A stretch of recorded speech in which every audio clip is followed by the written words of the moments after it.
আসসালামু আলাইকুম, আশা করি সবাই ভালো আছেন। আজকে আসলাম আমরা সাভার জাতীয় স্মৃতিসৌধে। এই যে দেখেন, সেই ৩০ লক্ষ শহীদের রক্তের বিনিময়ে যে স্বাধীনতা আমরা পেয়েছিলাম, তার উদ্দেশ্যেই, তার স্মরণে এই স্মৃতিসৌধ করা হয়েছিল। দেখেন কি সুন্দর চমৎকার স্মৃতিসৌধটাই, মিনারটি।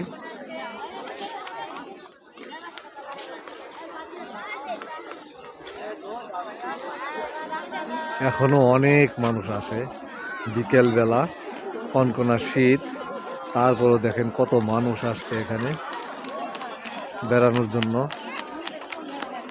এখানে আসলেই সেই বীর শহীদদের কথা মনে পড়ে। আমরা দেখেন সত্যি অসাধারণ একটা মুহূর্ত।